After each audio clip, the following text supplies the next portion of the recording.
All right. We are live, probably looking like the start of a hostage video at the beginning of this thing as we wait for things to get rolling on YouTube. Hello, everybody. Charlie Eisenhood, Josh Mansfield coming to you live on this Upshot Thursday show. We're so happy to be with you during the middle of the World Championships. And hopefully, you are an Ulti-World Disc Golf subscriber and you've been listening to our Rapid React shows all week long. More to come tomorrow and Saturday, of course. And so here we stand, 3 rounds in, 2 rounds to go at the Worlds. A very interesting leaderboard to talk about. And we're going to try to break down kind of where we stand right now, some stories from the week, and of course, what we're looking ahead to in the next couple of rounds. Right now, Aaron Gossage and Paul Macbeth are tied at 30 under at the top of the MPO leaderboard. Chris Clemons is 2 back at 28 under. Calvin Heimberg and Tristan Tanner tied in 4th place at 27 under. Over in FPO, Henna Blomroos and Kristen Tatar tied at the top at 17 down. Evelina Salonen 1 shot back at 16 under. Holland Handley at 15 under. And then Valerie Mondahano and Paige Pierce tied at 14 under, 3 shots back of the leaders. It's the first time ever that the top 3 players at the end of a round at a World Championships are all Europeans. So Josh, over under 1.5 Europeans on the podium. It's looking good through 3 rounds. Your thoughts on today's action? I said yesterday that I expected Henna and Evelina to play better, not only because they played well at Jones Supreme to begin with, but because they've now gotten one tournament round at both course under their belts. I think that proved to be true today, and I actually expect that to be more true tomorrow, as we see the 2 Europeans have some time and some experience on the course. I just really think that they are going to excel over the 2 rounds at the Emporia Country Club. I hope Kristen can keep going well. She said in an interview that she is hurting, and so she's relying on the forehand, but that it's kind of in her game plan, and she's aware that she's just not going to have the same distance that she otherwise would. All in all, though, definitely an exciting setup for the FPO side with a couple of big names chasing those 3. I think this is very much wide open. I mean, maybe wide isn't the right term. I'm not sure that we'll see Missy Gannon, Owen Scoggins, players who are 5 shots back or more, be able to chase down the win. But I do think that, as great as Hannah Blomroos looked today, she did not look good yesterday. And as great as Kristen Tatar looked on day one, she was not super today. She was fine. She was okay. But every player has had strength and weakness in FPO, and I think we can dig into that more. The MPO, I felt like the FPO round was crazy today, and then the MPO round, like 2 holes into the round, there's like 8 people tied in second place and 1 shot back, and it was like, wow, we are really in it right now. The goose is on the loose. Okay, the goose is on the loose. Now I know Aaron Gossage. He's related to Goose Gossage. His nickname isn't Goose, but it feels like it's the goose versus the goat. Somebody put that in the Discord earlier, and I mean, it really could be. Those 2 guys could battle down the stretch. I mean, maybe you say, no way, Gossage is going to fall off, but if he was going to fall off, shouldn't he have fallen off today? He looked awesome today. Yeah, I think so as well. And Tristan Tanner did fall off a bit. The 7 under, 6 strokes different than his first round over. Well, no, sorry. What did he shoot yesterday at Jones Supreme? 10? Yeah. I think 7. No, I think he tied. I think his Jones Supreme rounds have been the same. Sorry, him being in the B pool. He switched. Yeah. He played back-to-back Jones. Exactly. Yeah. Back-to-back Jones. I think he went back-to-back 7s because he did 13 at Emporia Country Club. The 7s are good. If he shoots another 13 at Emporia Country Club, though, don't count Tristan Tanner out. Doesn't feel super likely. But Aaron Gossage has been showing us the goods. 30 under. He is on track. Him and Paul are both on track to be well above the mark of 40 under par, kind of what we were expecting. 40 to 45 being the expected score. I really think you might have to adjust that to 50 at this point. Just a crazy day of birdies. I mean, these courses do not stand up to the scrutiny when there's no wind. I mean, it's a birdie fest. When there's people getting 3 pars in a row, they're falling behind. Right. Like, who expected these to be birdie or die courses? But that's where we're at right now because the conditions have been so good. Macbeth starts 7 for 7. And I'm like in the media room, and I was sitting across from Jamie Thomas, and he's like, "If Macbeth makes one more birdie, I'm going to drive over to Jones." And he didn't. He missed from circle two, and but he still put together one of 4 12 unders for the hot round of the day. Chris Clemons shot a 12 down. He's playing lights out. Matty O shot a 12 down, and Isaac Robinson shot a 12 down. How about Macbeth closing it out with a 60-footer on 18 up the hill, and they got the DGN was killing it today. They get the reaction shot of Gossage reacting to the putt that Paul Macbeth just made, and he's just like, "Damn, dude, that was nasty." And then, of course, that's what we're all thinking at home. Paul Macbeth, I'm sure he's the win percentage leader or whatever. It doesn't matter. We all know Paul Macbeth is the favorite at this point. Mm-hmm. He is clearly the favorite. He's been grinding. His shot making looks amazing right now, and he picked it up on the putting green today. That's a big story heading into the next 2 days, where this goes from being more of a feel out the courses, position yourself battle into a mental war, okay? And that's where the best take over, and I think that's why you have to look at Macbeth as the favorite at this point. I really think that when you've got 2 rounds left at Emporia Country Club, you have to take the names who are experienced at playing it, who have demonstrated the ability to perform at the highest levels. It's why I fade Aaron Gossage. It's why I fade Chris Clemons. It's why I fade Tristan Tanner. Probably fade Matty O too. That means Paul Macbeth, Calvin Heimberg, Ricky Wysocki. Those are the guys who I really have at the top, who I think are still in it. And at the end of the day, the odds of it being not one of those 3 guys are very, very low in my opinion.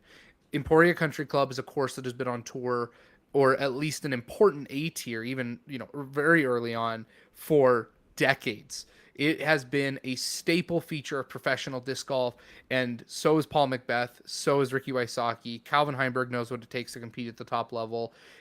It just favors those guys as a result. And so I hope Aaron Gossage and Chris Clemons hang around. I'd love to see him on lead card going into final round. It doesn't feel likely to me, though. I really feel like the players who we kind of expected to be at the top are going to continue to rise, as they've already done throughout the week. But now that we're off Jones Supreme, this whole it's anybody's game narrative is going to go away really fast. You want to look at a broad trend. I want to zoom out and talk about some broad trends. Okay. Here's a broad trend so far. All right.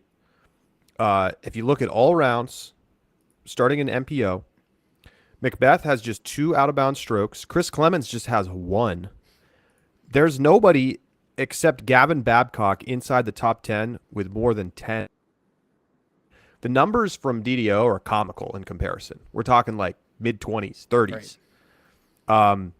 And that's through 3 rounds, so adjust accordingly. But FPO, you've got Holland Handley somehow fighting her way to within 2 shots of the lead despite going out of bounds 13 times. That's more than anybody else besides Cap Murch in the top 10. Kristen Tatar has 7 OB strokes. Henna has 5. Evelina has 4. Paige, who I think has kind of a reputation for being a risk taker and going out of bounds a lot, a little bit more, but just 9. So, again, the conditions mean that the OB story that we were telling before the tournament and the windy story that we were telling before the tournament just aren't relevant. And even players who do not have tremendous amounts of distance are still competitive because they're not throwing into a headwind. Like, it matters more to have 550 feet of distance when you have to throw into a headwind, and those opportunities to score are fewer and further between. But right now, you're seeing, yes, obviously distance is still an advantage. We still see a lot of big arms up at the top, but Chris Clemons is up at the top, right? Like, Owen Scoggins has played really well this week before she got hurt. I mean, she's still hanging in there, but, groin injury. I think we're seeing that it's really about, can you put yourself in a position to get a good shot into the green? Because if you do that, you can birdie every hole. Like, almost every hole is birdieable by both fields. Mm-hmm. It's absolutely the case, and we've definitely seen in Emporia Country Club higher rates of OB. Going at Jones today, a lot of players were able just to avoid OB completely, as was the case in round 1. Emporia Country Club, it is going to play more of a factor. There are holes even without a headwind that still can be tricky and have some technicality to them that will push you into the out of bounds. I think that's where the mental game is really going to come into play because the OB is so limited. How you recover, how you're able to play around and bounce back, both scrambling on the hole where you go OB as well as on the holes that follow are going to be critical in order to continue to succeed. I've got the YouTube chat up, and we've got a couple people asking about Paul's injury. It's clear that it is still bugging him. However, he still shot a 12 down today. And unlike Kristen, I think when I look at Paul's injury, I don't have any big insights or scoops on the development of that injury besides what's been pretty common knowledge.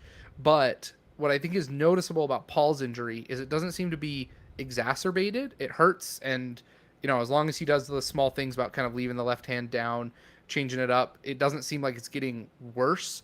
That being said, Kristen's on the other hand seems like the more she uses that backhand, the worse it's hurting and the harder. I don't know if I buy that, Josh. Really? I mean, yeah, I feel like I was sort of anticipating that being a story today, but then she threw backhands on holes where I didn't think she necessarily was going to. And although she made some mistakes with the backhand, she also threw some of her best shots of the day with the backhand. And in the post-round interview, she said, it hurts, but it's not really any different. Now, maybe she's not telling you everything. Maybe it is feeling worse, but I feel like she's playing the game plan that she has. And that does mean there's going to be times where she's opting to throw the forehand, but mostly the only real injury story that seems extremely relevant right now is Owen Scoggins. And do we have to talk about it? Eagle cut his hand on the glass today and then missed the putt. So I think what happened is he rubbed his hand in the dirt on the ground, which he sometimes does to kind of dry off the hand before he throws. And he cut his hand on a little piece of glass, cut his finger on glass. And then he misses the putt up ahead on the hole, and he was bleeding. And he's so mad after that. This is hole 5, okay? And let's take a look at what he did at this point. Because, it is arguable that Eagle has, fallen out of the competition at this point. He's 10 shots back. So he misses the putt on hole 5 and takes a par. Then he goes bogey, par, par, par, par. And he only has 3 more birdies the rest of the way, including in another bogey. Completely fell apart at that point. And it's impossible for me to really get a sense of how much that was affecting him throwing, but it was clearly affecting him emotionally after he missed a putt and just put together a 4 under, which is on the day. That's a terrible round. It's 8 shots back of the hot round. And what crazy bad luck. You're in it's terrible. Right, you're in a public park that is regularly used, and if you had excessive amounts of glass, you'd imagine that would be noticed, taken care of. So you've just got this tiny little piece of glass. I don't know how big it was, but the poor unfortunate luck that Eagle would run his hand there. But it's not the same. But I just can't help but think back to when Eagle punched a tree and punched the ground and broke his hand. I know. It completely different, right? This was Bizarro, no fault though. of Eagles, right? But completely bizarre. And now it just derails him moving forward there. Eagle and Majors. Statmando had a tweet earlier before the tournament started, and in 14 finishes, Eagle has 1 top 10 or top 5, I think it was, at Majors in the United States. Unfortunately, it appears that streak is going to continue. Yeah, well, we'll see. I think it's not over yet, but top 5 is still very much within reason. I do think it would be very hard for him at this point to catch the leaders. He's in 20th place. He could put together 2 hot rounds, and it probably still wouldn't be enough unless he just, goes Super Saiyan. Right. I just don't know if it's possible. Good. Almost, if you're Eagle, you want it to get windy tomorrow. Because you need to be able to have some way to separate and not have everybody shooting double digits, because there's just not enough birdie chances to actually make up ground. So yeah, it's going to be an incredible finish. There were so many people tight to the top of the leaderboard. These courses are it's a different ball game, in August than it is in April.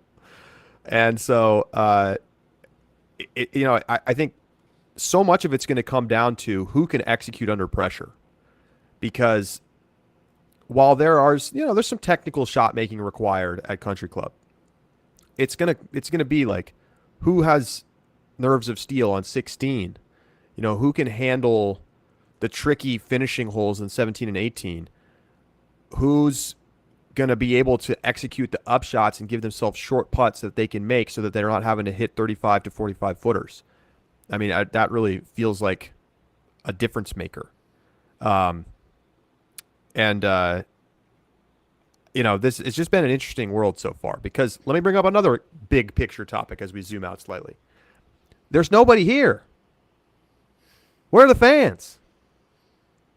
I mean, we talked about this in our Rapid Reacts yesterday for subscribers. Oh, hey, pup. That dog's got that dog in him. I'm going to tell you that right now. Their decision not to sell single-day tickets was a catastrophic mistake. And I think tomorrow is not going to be that much better. I think it's going to be a little thin out there even on Friday. Now, Saturday, I think it's going to be packed. I think it's going to be fun, worthy of a final round crowd. But it's been a real disappointment so far. I mean, like, scarce. Like, sub 100 people following cards right now, which is shocking in current disc golf conditions. Yeah, 1,000%. And the other part about it, spectators are a critical part of hosting big tournaments, hosting the hosting worlds, getting bids. And while the people are not jumping at the opportunity to give bids right now, I expect that opportunity to become one that is a little bit more competitive, a little bit more desirable as we move forward. And spectators are a big part of that. And the decisions that were made by the tournament staff not to sell individual tickets in what many dynamic disc folks, many Emporia folks, many Trilogy fans call like the disc golf hub of the world, and you can't get more than 100 fans in, that is a failure on epic proportions, right? When I don't want to knock on Utah, because I think Utah is a great disc golf scene and some great courses that I love being a part of. But it's not Emporia, Kansas, home of dynamic discs, home of multiple world championships, has had a tour stop for as long as everybody can remember. And the fact that last year's Worlds is outpacing this year's because of the decisions of event organizers, that is just a devastating mistake. Only thing either. I mean, I don't think it's all on that. I think it's also that DDO was here a few months ago. Mm-hmm. So people who wanted to watch the pros maybe already got their fill. I mean, remember back to Texas swing, right? Waco, packed. Texas State's not packed because they were like an hour apart. Yep. And everybody went to Waco. So that could be part of it. But I do think it's having a deterring effect because the only option for a single day pass was Saturday. And so they've sold a zillion tickets on Saturday because that's what everybody did. Why would you pay $100 to, if you could only come out like one day plus Saturday? Yep. So two obvious things, right? One is you got to think more about the ticket sales model. You got to think more about the price discrimination and where you set the prices, because $100 is a little too much for people who want to watch two rounds. Mm-hmm. I don't think that the market supports that, and I think that we're seeing the evidence of that right now. I also think that they absolutely desperately must change to Wednesday to Sunday format. Yep. And I talked to Doug Bjerkus about this, and he said that they think they left maybe 5 figures on the table by not having a Sunday round.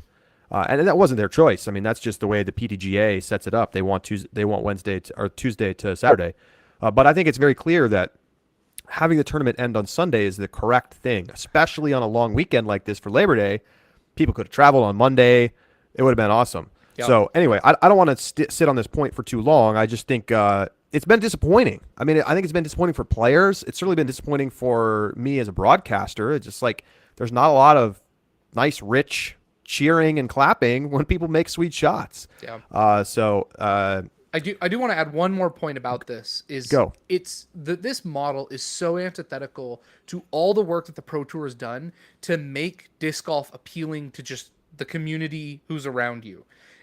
You need to have a general spectator area that has food and vendors, and you can just get tickets for $5, and all you can see for that $5 ticket is hole 18 and hole 1. But then it's really easy. Kids get in free. If you're under 12, you get in for free. Everybody else pays $5. Students get another $1 off, right? That you put that up on a billboard in Emporia, Kansas. You put it in the Emporia Gazette. You have it running on the news for a month before. That's facts. Right? And that's if you had Saturday and Sunday and Friday tickets that you could get in for just a couple bucks. That's how people would spend Labor Day weekend. It's like a fair almost. Yeah. Shocking to me, the just failures in so many ways to capitalize on the momentum, the location, and the long weekend that comes at this World Championships. All right, let's take a couple questions from the subscriber chat here. Let's see. You got to back up. I mean, some people talking about, I want to travel to a destination Worlds and Emporia ain't it. I understand that. We need a Portland Worlds. That crowd was definitely talked about after the Portland Open. I mean, yeah, like there's some obvious places we could send Worlds to that would be great, but I don't think that Emporia is like a place you can't have Worlds. I mean, we've talked about the course challenges here, but these courses they're fine. They're fine courses. Okay. They are elite level courses. And it's been fun this week. If you're a disc golf fan, it's been fun. And it's going to be fun all the way through on Saturday. And people are going to tune in for the final round because it's going to be close. It's going to be tight. And Paul McBeth is in the hunt. Okay? It's like Tiger Woods. All right? So let's see. Back to the chat questions. Let's see. Do we have any insight about the surprise related to the Disc Golf Pro Tour Championship that Ian mentioned? Well, all I'll say about that is that Hornets Nest is currently closed, so they got to have the tournament somewhere. So presumably, it's going to be somewhere other than Hornets Nest. That's what I can tell you right now. Will Hall and Hanley be on the lead card for final round?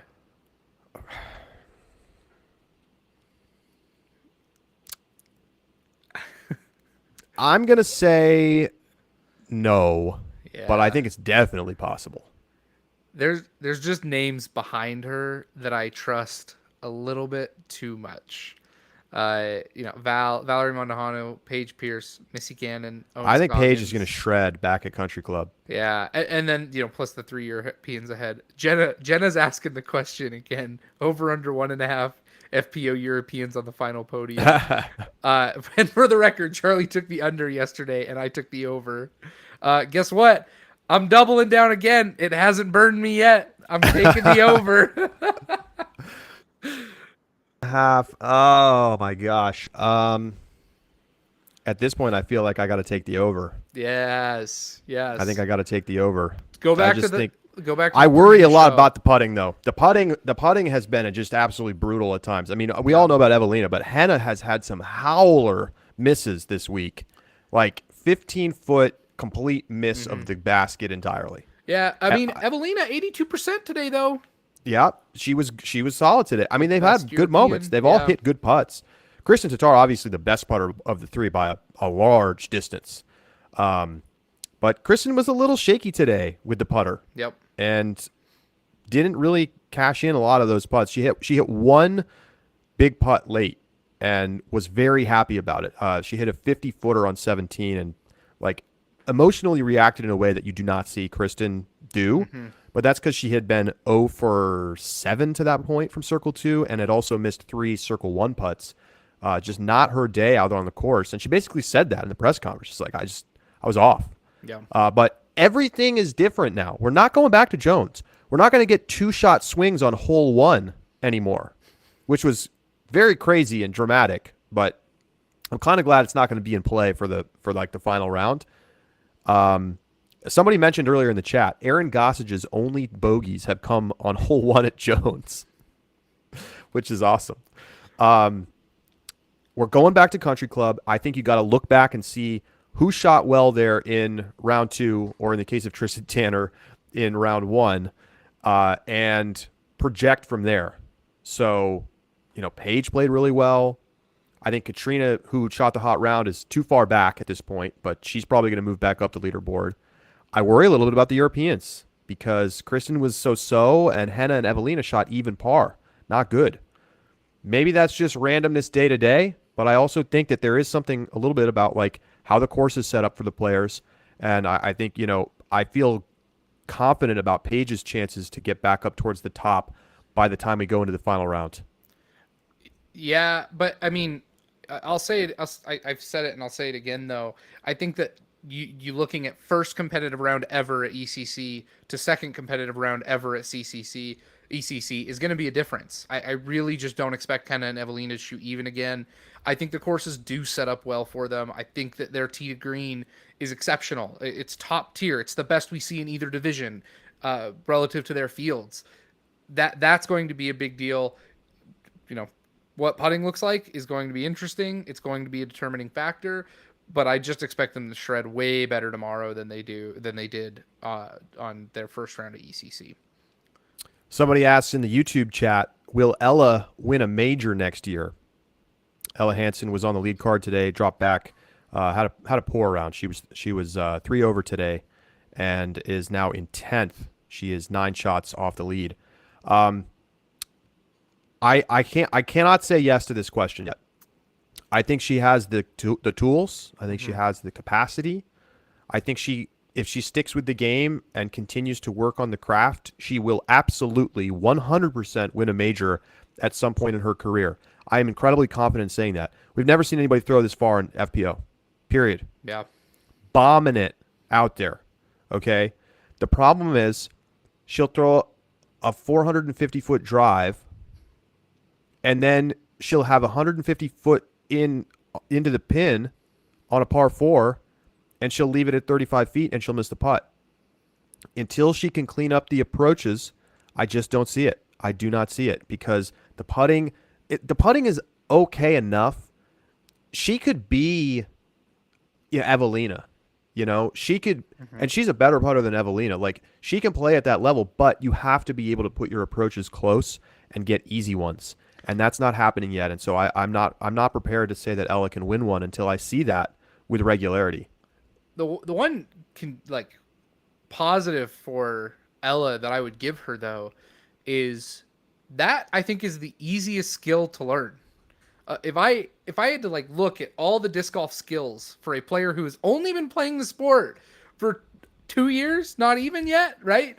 Like, if you ask me what is the easiest skill for a disc golfer to pick up after 2 years of playing, it sure isn't throwing 500 feet. No. It sure isn't getting consistent with the putter. It's absolutely throwing between 100 and 200 feet inside a bullseye. It's about repetition. It's about knowing your discs. It's about knowing your bag. It's about comfort. Yes. Those can come. Those are easy. Those can be learned. All of us can do that. All of us. Yes.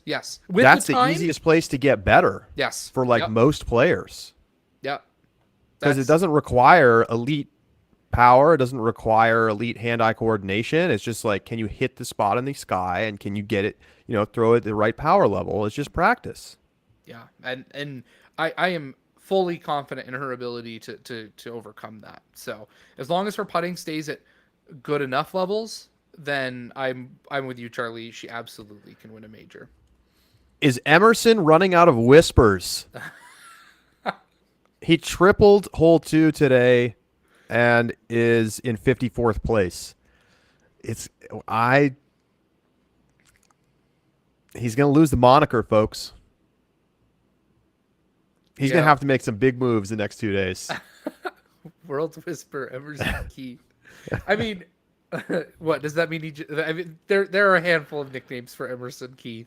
I think he'll be fine without World Whisperer, but that's okay. I got one from Dransel. Okay. Have we talked about how impressive it is to see Chris Clemons up top 3? Well, I mentioned him in passing about it was impressive because he's not like an absolute bomber like some of these guys, but yeah, it's incredibly impressive. Mm-hmm. He's been slinging it. It's been awesome to watch. He only had 1 bogey today. Putter's been hot. He had big strings of birdies back and forth. And, for him to be up here through 3 rounds, within 2 shots of the lead, Chris Clemons is a very plausible world champion right now. Yeah. He could win the world championship. Chris Clemons could do it. Yes, 100%. And it's incredibly impressive. I never would have penciled him in this high at this point in the tournament. The lefty just makes it so interesting, and I hope he's on lead card in final round because he's going to be so fun to watch. I love watching lefty players in general, but I love watching Chris Clemons especially play disc golf. It's just a pure joy to watch him play disc golf. Clemonade. I love that nickname. Clemonade for the win, huh? Okay, all right. I've got two comments that I like. Zach Okay. in the YouTube channel. If Clemens beats Ricky as the highest DD player, how surprising would that be? I didn't even think about it that way. That would be pretty. That would be pretty surprising. You That's like Valerie Mondahano over Kona Panis. you spend $1.25 million this year, and your top finishers are Chris Clemens and Val Mondahano. Wait a minute. No, it's not even Val. It's Holland Hanley right now. Facts. Yeah, it's Holland Hanley and Chris Clemens are DD's flagship players right now at this tournament. Holland Hanley's on the bag of peanuts contract. Yes. I want them to win. I want them to beat everyone else in Team DD so bad. Oh my gosh. What amazing stories that would be. Okay, Majors Maestro, crap. That's right. Majors Maestro Nate Sexton holding strong despite a double bogey today and a triple yesterday. Where is Sexton in the leaderboard right now? 23 down, 12th place, hanging in there, tied with Gannon Burr. Yeah, I mean, I'm so impressed by Nate Sexton. Like, oh yeah, just keeps battling, and like he comes into the tournament and is like, yeah, I haven't had any time to prepare. I haven't even walked the courses. He's like, I'm going to look at the tee signs to get ready. It's like, wow, all right. Like, write him off, and then here he is, real good chance to finish top 10. Yeah. The other comment I wanted to get to real fast that I think is fun, Dr. Teeth over in our subscriber chat in the Upshot Live. If you're not a subscriber on Discord yet, I don't know what you're doing. You can become a subscriber for less than $4 a month. Dr. Teeth asks, Brody and Ezra are tied. Yuli and Germ are tied. Oh, wow. Who you got? I love this question. I think friendships it's a lot of fun. will be ended. Who do I got? Ezra was looking so good, and then he opened up with a triple today. Brutal. Yeah. Who shot better at Country Club? That's my big question. That's what I'm pulling up right now.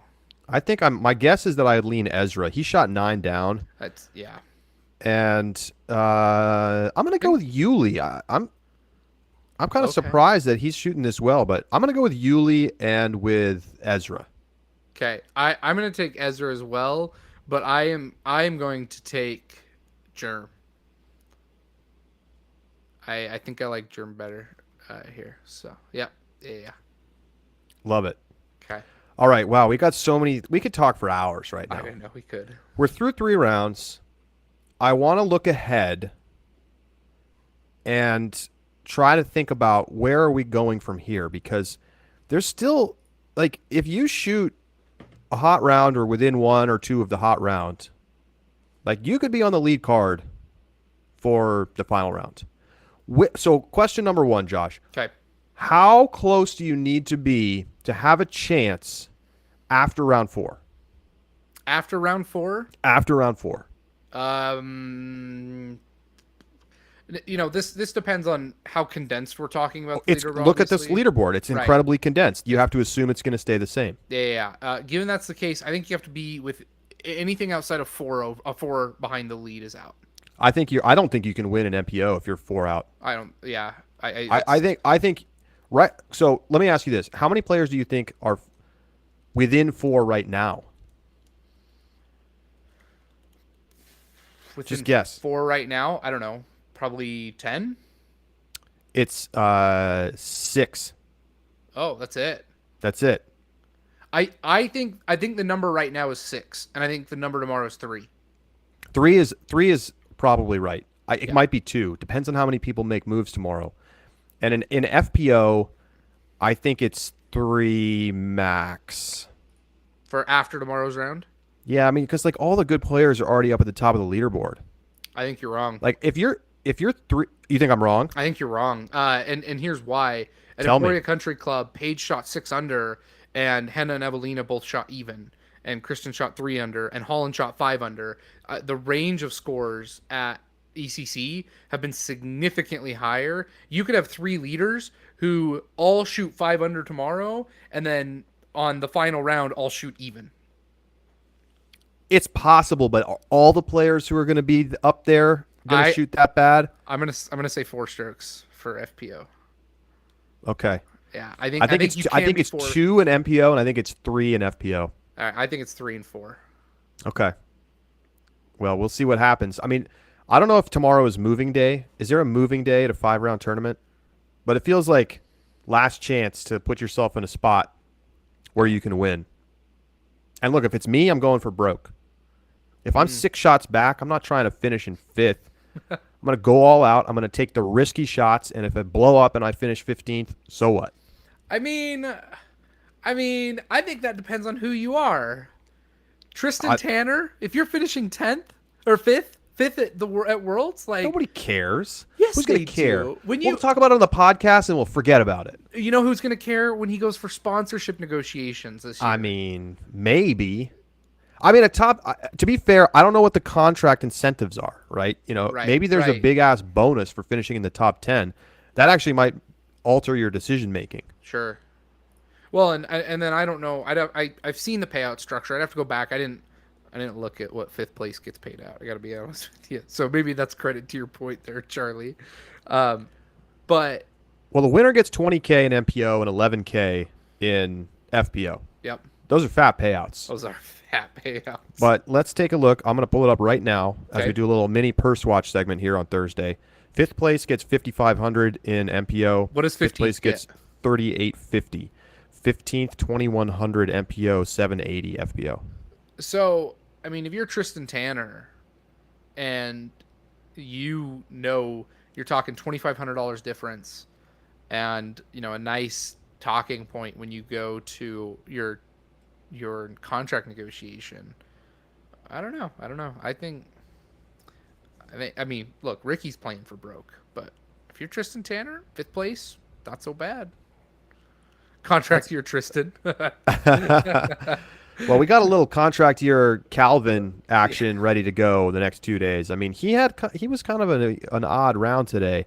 Like, had that rough patch in the middle where he went 3 straight pars, and then he was like, "Nah, I'm good. I'm gonna hit 5 birdies in a row." It's kind of sucks that he finished with a bogey on 18, but if you're a Calvin fan, like, you got to feel pretty good about where he's at, because he's hitting the putts. He was 100% inside the circle today, 43% circle 2, and you know that he's going to be able to bomb it out there at Emporia. So he is a realistic winner to me right now, even though he's 3 shots back of Macbeth. One small mulligan, Charlie. I hate to do this to you on a live show. I think you were looking at stats from yesterday. I was. Okay. Doesn't that make you feel better about the fact that he's going to play well at Emporia? Yeah. No, I knew he had a soft patch in the middle. Yeah, it was you were a longer right about soft that. patch, and he had the bogey on 6, but then he was a beast down the stretch. Right. I apologize, You're everybody. like 5 in a row. I was like, well, he had 6, but like that's not mulligan worthy. And then you're like bogey on 18. Like, And that's no, he wrong. didn't. And you're like 42% circle 2 putting. I'm like, he didn't make a circle 2 He was 0 today, for 2. Charlie. He was 0 for 2. All right. I gave you the first one. It was the next No, I 3. deserved it. Just dunk me into oblivion here. But I agree. I mean, we still weird round at Jones. It still holds true. The slow middle stretch with a great finish. But I like Calvin at ECC. I really think Calvin could very realistically be in the lead after tomorrow. Would not shock me, even a little bit. Over under, Josh. I got an over under for you. And then I got 2 more little mini segments to get to before we wrap it up. All right. First, the over under. Let me get the number right. Hang on. I'm going to go 46.5 over under MPO winning score. Over. As in more under par? Yeah, further under par. Closer to 50. That's the intuitive way. Okay. Closer to 50. Yeah. Yep. Yeah. I'm pretty confident in that, actually. Okay. There it is. Well, was that just a 1 over under? That's one I got. You got one Okay. for me? No, I don't. I thought I couldn't tell. I couldn't remember Nope. if you said you had two. I have Here- 2 other segments for us to get to. Okay, let me. Oh, that's what it was. So let me give you the quick reasoning. You have to go down to, from yesterday's rounds, Aaron Gossage 10 under, Paul McBeth 9 under, Chris Clemons 9 under, Tristan Tanner 13 under, Calvin Heiberg 10 under, Ricky 12 under. Yeah, they're two. One of those guys is going to shoot more than 8 twice. Yeah, I'm confident in that one. More I'll than even 8 do twice, the but it's got to be 46.5. Macbeth maybe. Well, we'll see. All right. I set the number. You pick Set the number. I'll take it. I'm happy with it. All right. So I want you to list your top 5 finishers in order with the data we have, with the rounds Okay. that we've seen. Okay. Pick your top 5 in order. Both divisions? Yep. Okay. Let's start an FPO. Man. Wow. Not too much elaboration. Just give Okay. us your picks and give us your quick take. All right. Here it is. I've been knocking on her because I'm worried about her, but I still think that she's got the best potential to turn it around. I'm going to go Kristen Tatar in first. Evelina second. Paige third.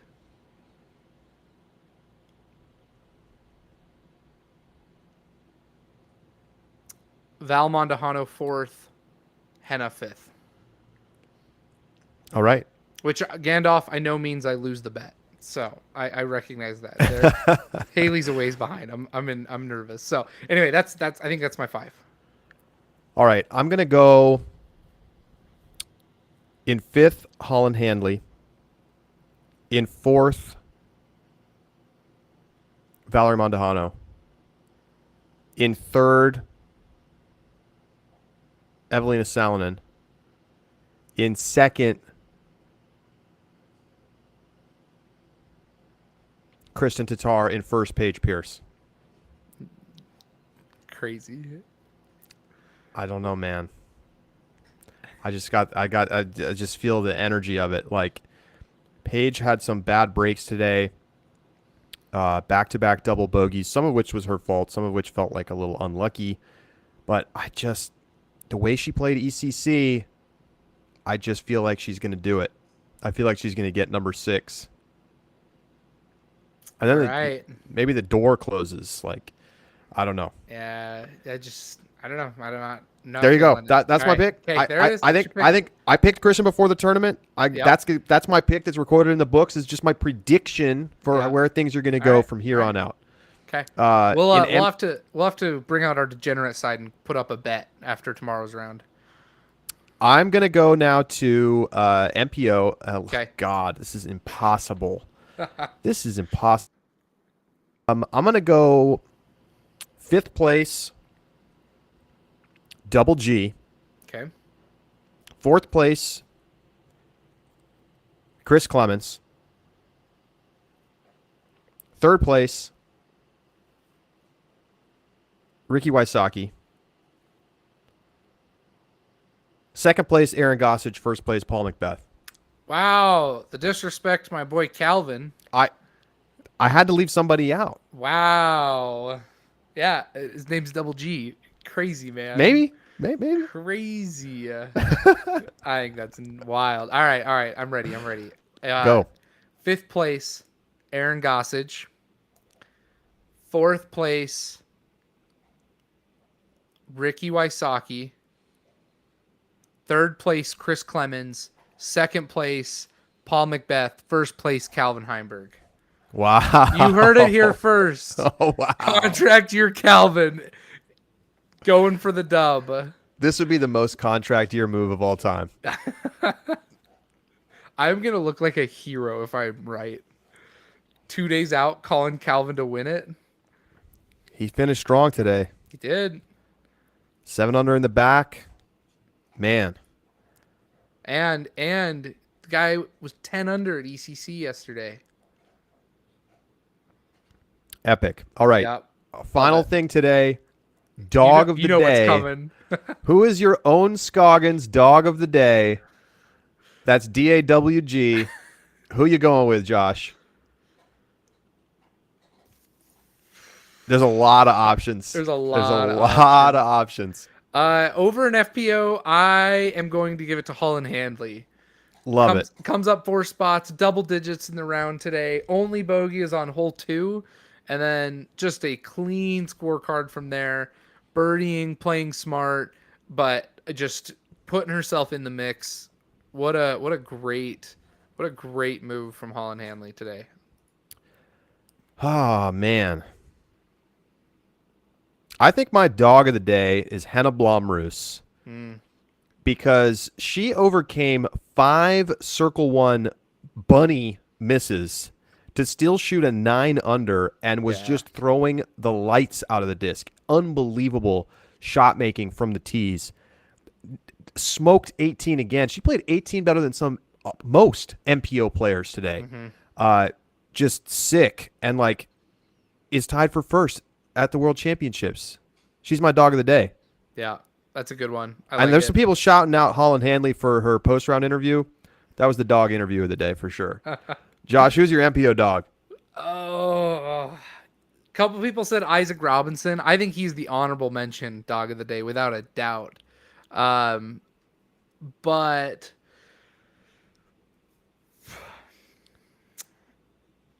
I gotta give it to Ricky today. That middle stretch. So he bogeys on hole 5 and then goes all the way from 6 to 15 with straight birdies. Incredible streak. Incredible streak. I got booed in the Discord chat. I'm fine with that. There's just something about putting together a streak like that just takes killer instinct. So I got to give it to Ricky. Oh, God, the choices are endless in MPO. I mean, so many people had a great round today. You know, and I've seen some people say it's Paul. Paul is great, but, like, I expect Paul to be great at Worlds. Like, he had some sweet shots. He made some great putts.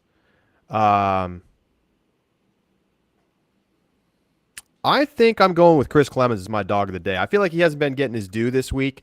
For him to come out here and shoot 12 under and being third at the major, you know, there's really a lot of guys you could choose. I mean, I think you could make an argument for Tristan Tanner because he like still up in the top 5.